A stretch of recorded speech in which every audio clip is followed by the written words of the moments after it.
که حالتون خوب باشه. خوش اومدید به چنل یوتیوب من. اول از همه معرفی کنم خودمو. من الینام، ساکن کرج بودم، الان ساکن ناپولی توی ایتالیام.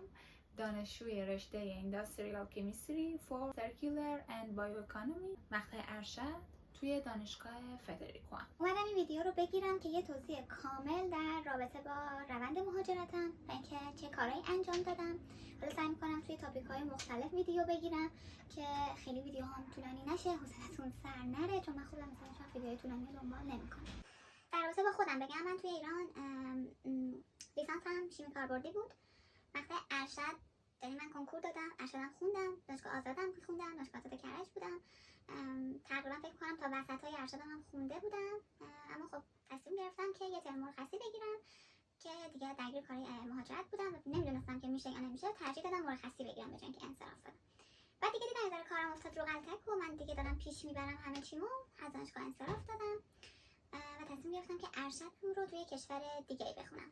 پیشنهاد من به شما اینه که اگر که میخواید برای ارشد اقدام کنید توی ایران، این کارو نکنید و شروع کنید به زبان خوندن، جمع کردن مدارک و اقدام کنید برای کشورهای دیگه مثل کشور ایتالیا که بهتون بورسیه هم میدن. این بورسیه 100% نیست که روش بشه حساب کرد. شما فکر کنید که اوکی دیگه من هزینه‌ای ندارم و اقدام کنم، فقط با همون بورسیه میتونم زندگی کنم، درس بخونم، سفر برم. نه، اینجوری هم نیست. ولی چیزی هستش که شما بتونید باهاش روزمره‌تون رو بگذرونید. حالا باز بستگی به لایف استایل هر آدمی داره. اول از همه این که من تقریبا از آبان 1402 کار مهاجرتم رو شروع کردم. نه وکیل گرفتم، نه به گروه‌های مهاجرتی زنگ زدم که کارامو انجام بدن و میتونم بگم 0 تا 100 کارامو خودم انجام بدم. بخوام بگم که راهیه که میتونید خودتون برید.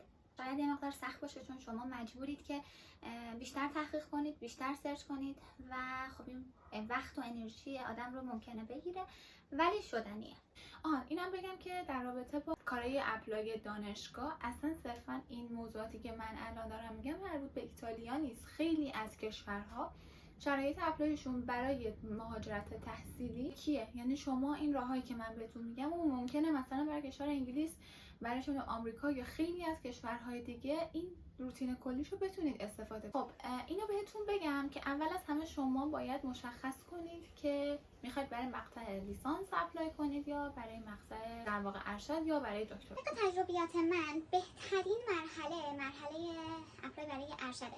خب هم مدت زمانش کمتره، همین که راحت تر پذیرش گرفتنش، هم دردسرهای آزمون ورودی لیسانس رو نداره. شروع کنید به جمع کردن مدارکاتون که من حالا اینا رو همه رو ریز بریزش رو سعی می‌کنم ویدیوهای جداگونه درست کنم که خیلی طولانی نشه و هر کسی طبق اون راهی که میخواد بره اون ویدیو رو انتخاب کنه و ببینه. بعد شروع می‌کنید به گشتن دانشگاه‌هایی که رشته شما رو دارن. شروع می‌کنید به درست کردن یه فایلی که یه چکیده از دانشگاه‌ها، تایم‌های اپلایشون و مدارکایی که نیاز دارن باشه و طبق اون بعد از اینکه اون تایم اپلای شروع میشه فقط تون آپلود میکنید، اپلای میکنید. اگه تو کال اول دانشگاه ها شما اپلای بکنید، یعنی تو بازه زمانی پاییز، فکر میکنم قبل از عید بتونید پذیرشتون هم بگیرید.